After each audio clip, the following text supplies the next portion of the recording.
안녕하세요. 세종몽땅부동산 정진숙입니다. 요즘에 하루가 멀다고 많은 보도 자료들이 나오고 있어요. 얼마 전, 어제죠? 4월 29일 날 또 보도 자료가 하나 나왔는데 여기에 지금 눈여겨보실 부분은 행정중심 복합도시의 추가 공급 13,000호를 추가 공급한다는 내용이 눈에 들어와서 과연 여기가 어느 지역일까 이런 생각이 좀 들어서 이 지역을 조금 안내를 해드려 볼까 오늘 여기 영상을 찍어 봅니다. 행정중심 복합도시 추가 주택 공급해서 고밀 개발과 용적률 상향, 주택용지 추가 확보 등을 통해 5개 생활권에 총 13,000호 주택을 추가로 공급할 계획인데 대상지는요 1-1 생활권, 4-2 생활권, 5-1 생활권, 5-2 생활권, 6-1 생활권으로 들어가는 것 같습니다. 최근 주택가격이 큰 폭으로 상승한 행복도시의 상황을 반영해 매매시장의 안정을 위해 분양주택은 9,200호, 임대차 시장의 안정을 위해 임대주택은 3,800호가 공급될 예정이라고 해서 추가 주택 공급 물량은 향후 계획 추진 상황에 따라서 변경이 가능하다고 하며 용적률을 약 1,200호를 용적률 상향해서 약 1,200호를 추가 확보를 해서 1-1 생활권에 있는 북측에 있는 단독주택지를요 용적률 추가 확보를 해서 지금 영구용지 등 주택용지로 변경을 해서 800호를 지금 예정으로 잡혀 있고요. 여기 지금 현재가 지금 여기 예술인의 마을이 있는데 위에가 지금 800호가 추가 공급이 되는데 이 지역은 특히 분양주택과 함께 문화예술 특화가 기반이 되는 테라스형 통합 공공 임대주택도 함께 공급될 예정이라고 하고요.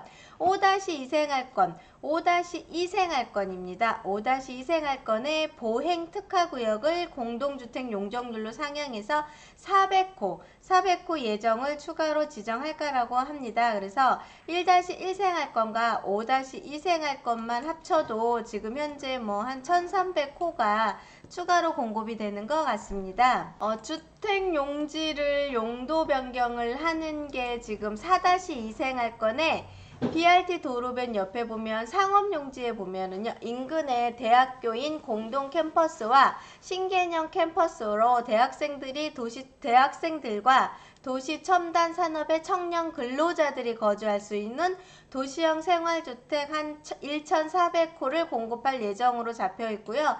연구, 주거 기능이 어우러진 신개념 캠퍼스의 복합 개발을 위해 대학용지 일부를 주거용지로 전환을 해 약 4,900호를 공급할 예정이라고 잡혀 있습니다. BRT 접근성도 굉장히 좋고 여기에 지금 행복주택이 입주를 해서 지금 사전 점검이 끝나서 입주를 지금 하고 있는데 1,400호가 지금 4-2 생활권에 추가로 공급이 되고요. 5-1 생활권에 보면 저류지로 있는 유보지를 주택용지로 변경을 한 것 같습니다. 그래서 800호가 공급 예정이고요. 이 지역은 탄소 중립 시대를 선도하는 제3차 제로 에너지 하우스로 조성해서 공급될 예정이고 제로 에너지 하우스 1차 1-1 생활권의 B2 블럭에 60세대가 있었고요.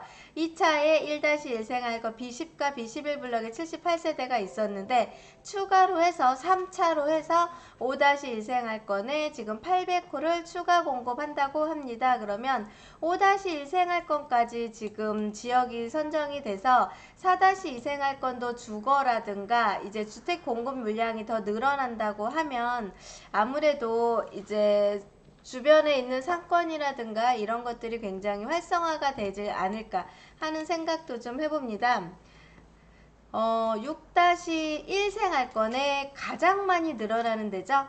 3,200호가 예정 중인데요. 그랬어요. 여기가 산업단지로 세팅이 돼 있었던 지역이었는데 도시의 중심에 산업단지인 연구시설이 들어가 있는 거 산업단지가 너무 이제 입지 여건에서는 아니었고 어차피 지금 세종시에는 국가산단이 책정이 돼 있기 때문에 여기에 있던 지역이 산업 업무 용지와 연구시설 용지 중에 이제 일부를 주거 용지로 변경을 해서 배후 주거지로 해서 3,200호가 공급 예정입니다.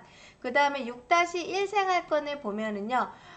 북측으로 오송역에서 행복도시에 진입하는 지역의 상업용지를 주상복합으로 고밀 개발하여 관문의 랜드마크 한 1,500세대를 공급할 예정이라고 하니 6-1 생활권을 기준으로 봤을 때만 해도 지금 현재 3,200세대에 1,500호를 더 추가로 공급을 한다고 하면 6생활권의 배후 세대는 굉장히 많이 늘어날 것 같습니다. 그래서 세종시의 공급 물량으로 인해 주택 공급도 물론 인식이 되고 있었는데 이거를 지금 행정중시 복합도시에서 조치를 함으로 인해서 세종시의 이제 주거지역의 주택의 공급량이 굉장히 늘어나는 게 눈에 보이고 있습니다. 그래서 요즘에 날로 늘어나는 게 사실은 대책이에요.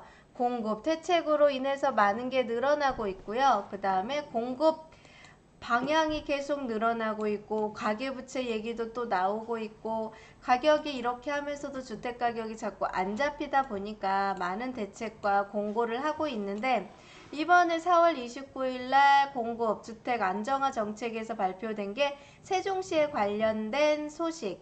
이 세종시에서 지금 산업단지 연구시설 용지라든가 그 다음에 오생활권에 있는 주거지역이라든가 이런 상업시설이 조금 돼 있는 데를 고밀로 해서 주상복합으로 들어가고 그러고 연구단지에 일반 아파트로 고밀로 해서 들어가면 아무래도 세종시에서의 공급 물량이 조금 더 늘어날 것 같다는 생각을 좀 해보고요.